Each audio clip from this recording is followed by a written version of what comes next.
beaux-parents veulent ruiner notre mariage à cause de notre politique de sans enfants, appelant tout le monde pour leur demander d'annuler leur vol, mais ce sont eux qui ont ruiné leur propre mariage à cause du fils de la fiancée infidèle de mon beau-frère.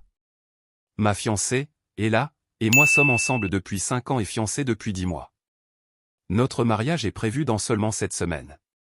Mais au lieu de préparer sereinement la cérémonie, nous sommes en plein champ de bataille. La raison ? Nous avons demandé que notre mariage soit sans enfants. Tout a commencé le mois dernier, lors du dîner dominical chez les parents d'Ella. Sa mère, Abigail, a commencé à poser des questions sur le plan de table, et j'ai mentionné que tout avait déjà été finalisé en fonction de notre politique sans enfants. Elle s'est figée en plein milieu de sa bouchée et a échangé un regard avec le père d'Ella.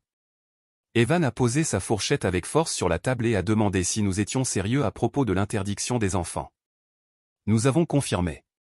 J'ai expliqué que nous avions été clairs dès le début. C'était imprimé sur toutes les invitations envoyées il y a 2 mois. Abigail a commencé à énumérer les raisons pour lesquelles c'était inacceptable.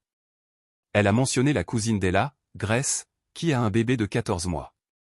D'après elle, Grace avait déjà réservé des billets d'avion pour toute la famille, y compris le bébé, et n'était pas au courant de notre règle. J'ai réitéré que l'information figurait clairement sur l'invitation. J'ai aussi expliqué nos raisons, le lieu comporte une grande piscine non clôturée. La réception allait durer jusqu'à tard dans la nuit, avec de l'alcool à volonté. J'ai ajouté que nous étions déjà allés à des mariages où des bébés pleuraient en pleine cérémonie et nous voulions éviter cela. Le visage d'Evan est devenu rouge. Il a frappé la table de la main, faisant trembler les verres. Il a déclaré que c'était inacceptable et que nous devrions permettre aux membres de la famille d'amener leurs enfants. Après tout, ce n'étaient pas des étrangers, mais de la famille. Nous avons dit que cela ne changerait pas. Il a alors affirmé que, si le bébé de Grace n'était pas autorisé, lui et Abigail ne viendraient pas au mariage. J'ai regardé Ella, dont le visage était devenu livide. Nous nous sommes immédiatement excusés et avons quitté le dîner sans finir. Sur le chemin du retour, Ella était furieuse. Elle n'en revenait pas que ses propres parents menacent de boycotter notre mariage pour ça, surtout qu'ils n'ont même plus de jeunes enfants à eux que cela pourrait concerner. Pour donner un peu de contexte, ce sont mes parents qui financent la majorité du mariage, à l'exception du photographe et des fleurs, que nous payons Ella et moi. Ses parents n'ont rien contribué financièrement, bien qu'ils soient tout à fait à l'aise. Ce fait rendait leurs exigences d'autant plus frustrantes. Ella et moi avons toujours été d'accord sur la politique de sans enfants. Le lieu présente vraiment un risque pour la sécurité. Une piscine non clôturée lors d'une fête nocturne avec de l'alcool, ce n'est pas un endroit adapté aux enfants. Mais au-delà de la sécurité, nous voulions simplement un jour pour célébrer sans devoir nous soucier des enfants. Il est important de noter qu'Ella a toujours eu une relation tendue avec ses parents. Son frère aîné, Hunter, a toujours été leur favori, tandis qu'Ella a été étiquetée comme la déception de la famille pour avoir choisi une carrière de designer graphique au lieu de rejoindre l'entreprise familiale. Depuis que nous sommes ensemble, Ella a fait des progrès pour affronter les critiques constantes de ses parents, mais cette situation a très vite dégénéré. Le lendemain de la dispute, nous avons décidé d'appeler directement Grace.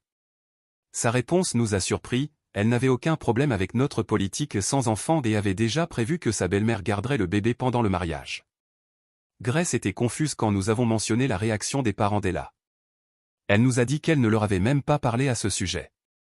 Nous avions prévu de parler aux parents d'Ella le lendemain pour clarifier la situation ou plutôt pour les confronter, car ils avaient clairement menti. Ce jour-là, Ella a reçu un message de son frère Hunter.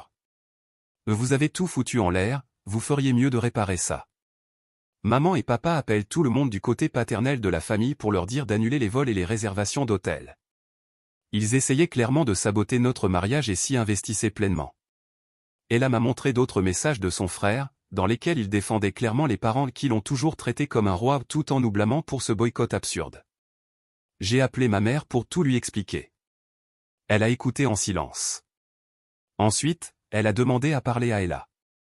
Après nous avoir tous deux écoutés, ma mère s'est proposée, avec mon père, pour venir affronter les parents d'Ella avec nous le lendemain. Au début, j'ai hésité. J'ai toujours voulu gérer mes problèmes moi-même. Mais ma mère a insisté, elle tenait à dire quelques vérités à cette bande d'imbéciles. Le lendemain matin, nous nous sommes rendus chez les parents d'Ella. Abigail et Evan ont semblé surpris de voir mes parents. Abigail a tenté de présenter la discussion comme une affaire de famille à elle, Mais ma mère a été directe, elle leur a demandé d'arrêter de faire semblant d'être idiots, et a précisé que puisque ce sont ses économies qui paient le mariage, elle avait bien le droit de mettre les choses au clair. Quand ma mère a évoqué la situation avec Grace, les parents d'Ella ont nié avoir menacé de boycott ou avoir appelé des membres de la famille. Mon père a alors demandé s'ils étaient prêts à couvrir tous les frais de la cérémonie, parce que si le mariage était gâché par leur faute, ils paieraient jusqu'au foutu pétale sur les tables. À chaque fois qu'Ella ou moi essayions de parler, ses parents nous coupaient avec des commentaires méprisants ou changeaient de sujet. Après la troisième interruption, ma mère, qui avait l'air prête à entrer en guerre en pleine jungle boueuse, a regardé Abigail droit dans les yeux et a dit « Ferme-la et écoute ce que ta fille essaie de dire. » Ella a saisi l'opportunité pour expliquer que nous avions parlé directement avec Grace, qui avait confirmé qu'elle n'avait aucun problème avec la politique sans enfant et qu'elle avait déjà tout organisé avec sa belle-mère pour la garde du bébé. Les parents d'Ella ont semblé pris au dépourvu. Ils ont admis qu'en réalité, ils n'avaient jamais parlé à Grace à ce sujet. Ils avaient juste supposé qu'elle serait offensée. Mon père a ensuite mentionné les contrats signés avec les prestataires et a laissé entendre qu'il y aurait des conséquences légales s'ils continuaient à interférer dans notre liste d'invités. À la fin de la réunion, les parents d'Ella ont admis à contre-cœur qu'ils avaient exagéré. Ils ont accepté de ne plus contacter d'autres membres de la famille pour leur suggérer de ne pas venir à la cérémonie, et ont confirmé leur présence. Mais Evan, tentant de sauver sa peau, déclara que cela ne suffirait pas et qu'ils allaient devoir appeler tout le monde pour leur dire de ne pas annuler leur vol et qu'ils allaient arranger tout ce bazar. Ma mère, en sortant la dernière, lança « Vous feriez mieux de prier pour que je n'ai jamais à revenir ici. » Dans la voiture, elle a dit que c'était la première fois qu'elle voyait ses parents céder à une exigence. Mes parents nous ont assuré qu'ils seraient toujours à nos côtés si d'autres problèmes surgissaient.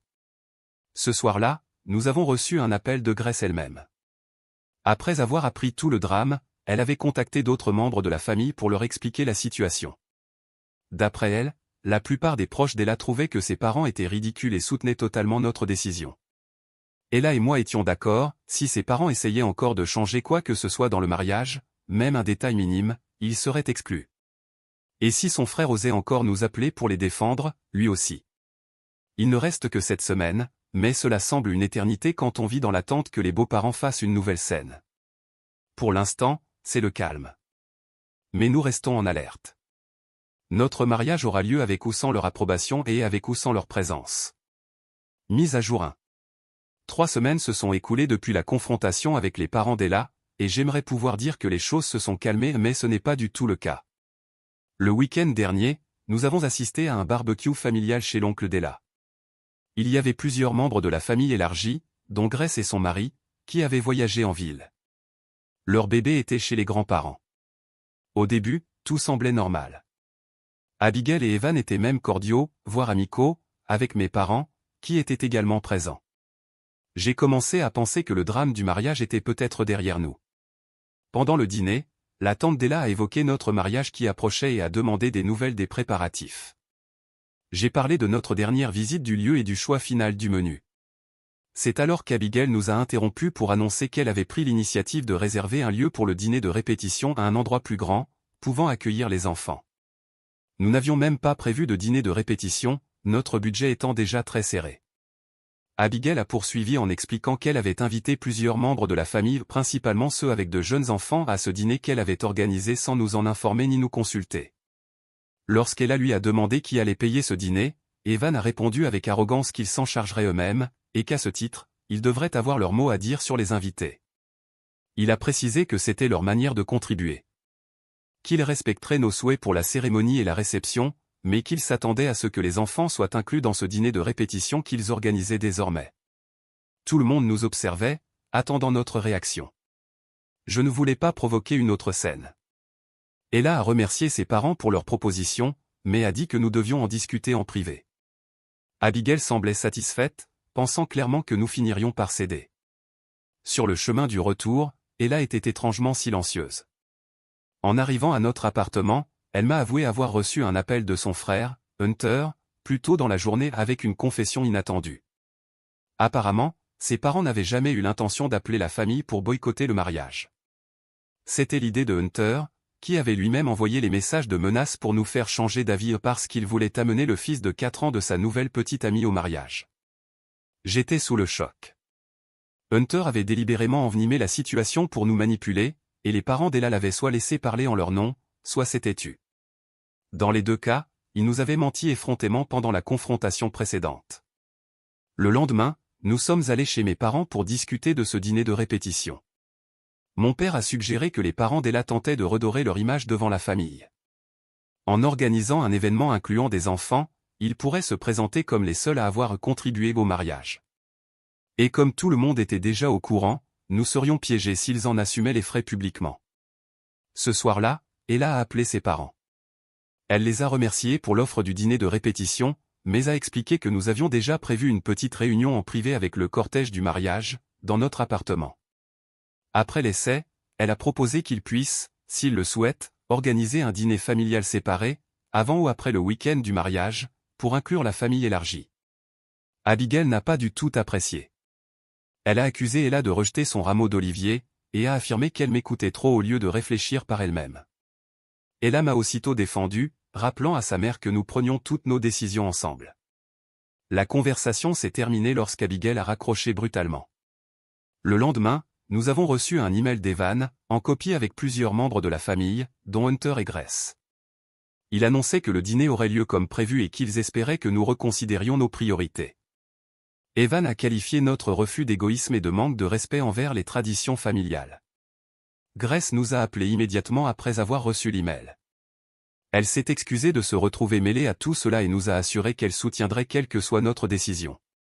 Elle a également mentionné quelque chose d'intéressant, la nouvelle petite amie de Hunter, Melissa, essayait de plus en plus de s'impliquer dans les préparatifs du mariage, apparemment dans l'espoir de se rapprocher de la famille. Ella a rédigé une réponse à l'email de son père, en mettant les mêmes personnes en copie.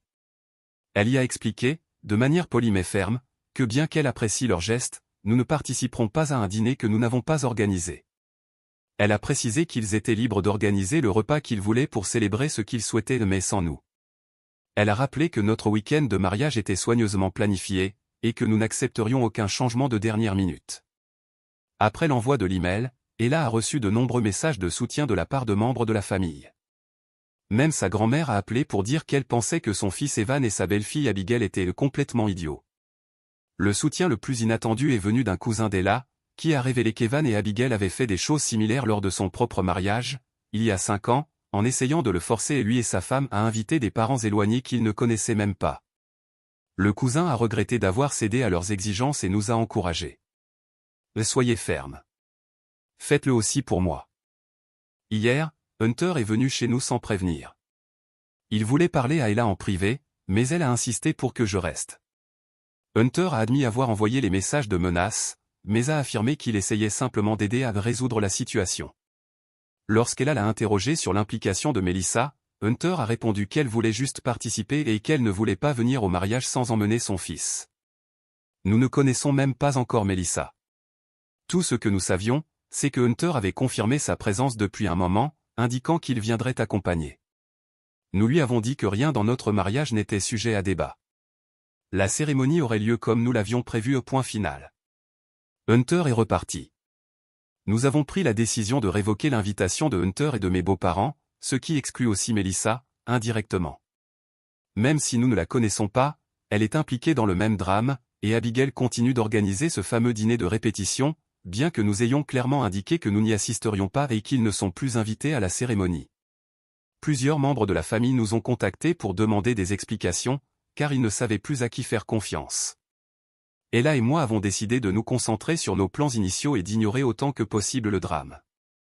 Mes parents ont été incroyablement solidaires, ils gèrent même certaines communications avec les prestataires pour réduire notre stress. Nous avons aussi engagé un coordinateur pour le jour du mariage afin qu'il puisse gérer tout imprévu. Mes beaux-parents, Hunter et Melissa peuvent organiser le dîner qu'ils veulent avec des enfants, sans enfants, avec répétition, feu d'artifice ou même un clown. Mais ce ne sera pas lié à notre mariage. Mise à jour 2. À mesure que le mariage approche, le stress ne fait qu'augmenter, surtout quand on a des beaux-parents comme les miens. La semaine dernière, nous avons fait le décompte final des invités.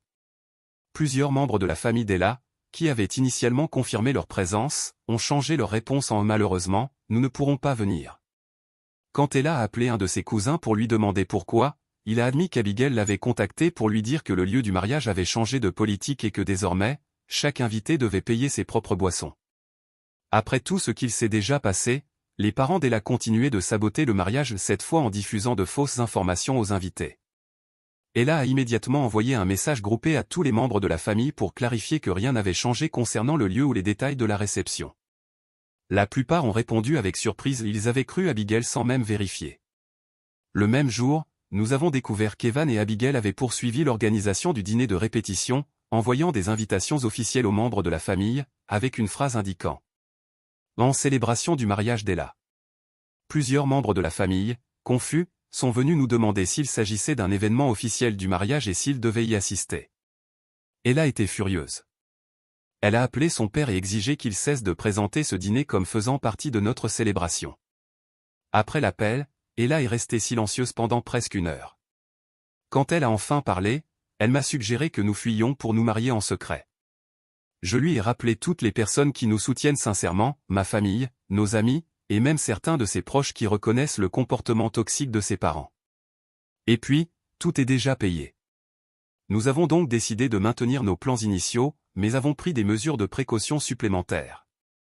Nous avons contacté le lieu et les prestataires pour mettre en place des mots de passe pour toute modification de contrat. Confirmer avec le coordinateur du mariage que seul Ella, moi et mes parents étions autorisés à faire des changements le jour J. Il y a 2 jours, Melissa, la petite amie de Hunter, m'a envoyé un message via les réseaux sociaux. Elle s'est présentée et a dit vouloir clarifier certaines choses, en proposant qu'on se rencontre pour un café. Ma première réaction a été, pourquoi irais-je rencontrer une personne que je ne connais même pas? Mais ensuite, j'ai pensé, tout ce que mes beaux-parents et Hunter disent est généralement un mensonge, peut-être que ça vaut la peine d'entendre la version directe. Au café, Melissa a d'abord présenté des excuses pour tout au malentendu, mais a rapidement changé de sujet pour expliquer à quel point Abigail était blessée par notre décision de ne pas autoriser les enfants. Elle m'a révélé quelque chose que je ne savais pas, Abigail avait prévu de faire une grande annonce lors de la réception. Elle comptait annoncer qu'elle et Evan offraient un voyage familial pour célébrer leur 35e anniversaire de mariage. Ce voyage aurait eu lieu l'été suivant et aurait inclus tous les membres de la famille, enfants compris. Selon Melissa, notre politique de sans enfants avait gâché la surprise, car Abigail pensait que cela transmettait un mauvais message sur l'importance de la famille. Maintenant, Abigail reconsidérait tout le projet de voyage. Malheureusement, cette rencontre avec Melissa n'avait rien d'un apaisement. Ce n'était qu'une tentative de plus de nous faire culpabiliser. Mise à jour finale. Ce n'était qu'une tentative de plus pour nous manipuler par la culpabilité. J'ai remercié Melissa pour les informations partagées, mais je lui ai expliqué que nos décisions concernant le mariage étaient indépendantes de toute réunion familiale future. J'ai aussi souligné que si Abigail voulait vraiment célébrer la famille, elle aurait pu parler de ce projet de voyage directement, au lieu d'essayer de l'utiliser comme moyen de pression émotionnelle. Quand j'ai raconté à elle la rencontre avec Melissa, elle n'a pas été surprise. Elle soupçonnait déjà depuis longtemps que ses parents avaient d'autres intentions. Ce qui l'a étonnée, en revanche, c'est d'apprendre l'existence de ce projet de voyage dont ses parents ne lui avaient jamais parlé, bien qu'il était censé en faire partie. Hier, nous avons reçu un appel d'une personne qui a assisté à ce fameux dîner de répétition organisé par les parents de Elle. Un dîner de répétition pour un mariage auquel il n'était même pas invité, c'était pour le moins étrange. En réalité, ce n'était pas un dîner de répétition, c'était un rassemblement pour parler dans notre dos, bien sûr, et préparer un sabotage de notre mariage. Heureusement, peu de gens s'y sont rendus. Il n'y avait qu'un seul enfant, le fils de Melissa. La personne qui nous a appelés a avoué n'y être allée que parce qu'il y avait de la nourriture et de l'alcool gratuit et qu'elle ne voulait pas rater ça. Après ce témoignage, nous avons contacté l'équipe de sécurité du lieu de la cérémonie et leur avons fourni des photos des parents de Elle, de son frère, et de Melissa, en leur demandant de rester vigilants face à toute tentative de sabotage de la part de ces révolutionnaires de salon. Nous avons aussi demandé à mon frère de rester attentif pendant la réception, au cas où une intervention rapide serait nécessaire. À ce stade, nous étions concentrés sur les derniers préparatifs et tentions de garder une attitude positive. Mise à jour 3. 1 mois s'est écoulé depuis notre mariage, et je suis enfin prêt à raconter ce qui s'est passé et comment les choses se sont résolues. Le matin du grand jour, le temps était parfait, ce qui m'a mis de très bonne humeur. Les préparatifs se sont déroulés sans accroc, et dans l'après-midi, je m'habillais avec mes demoiselles d'honneur pendant qu'elles se préparaient dans une autre pièce avec ses garçons d'honneur. 1 heure avant la cérémonie, ma mère a reçu un appel de la sécurité du lieu. Les parents de elle étaient arrivés en avance et insistaient pour le voir immédiatement. Le personnel suivait nos consignes à la lettre, afin d'éviter toute confrontation. Ma mère est allée personnellement les retrouver dans le hall. Selon elle, ils semblaient étonnamment calmes. Abigail a demandé si elle refusait de les voir, et ma mère a expliqué qu'ils se préparaient pour la cérémonie, mais qu'elle allait lui demander s'il souhaitait les recevoir ou s'il préférait qu'elle-même les fasse partir. À contre-cœur, ils ont accepté d'attendre. Quand elle est allée les voir, il était accompagné de son meilleur ami, pour le soutenir. Evan a pris la parole en premier. Il a admis qu'ils avaient peut-être dépassé certaines limites. Il n'a pas vraiment présenté d'excuses, mais a reconnu que leur comportement avait causé des tensions. Abigail a ajouté qu'elle ne voulait pas manquer le mariage de son fils et a promis qu'il n'y aurait plus d'interruption. Elle a répondu en les remerciant pour leur demi-excuse qui, selon lui, ne valait pas grand-chose et a expliqué que toute l'organisation du mariage était bouclée, et qu'aucune autre personne ne serait admise à la cérémonie. Il a conclu fermement. Maintenant, si vous voulez bien m'excuser, je suis occupé. Aujourd'hui, je me marie. Puis il est parti. La cérémonie a été parfaite. Nous ne savons pas où sont allés ses parents ensuite, mais en ce qui concerne notre mariage, ils n'étaient pas présents.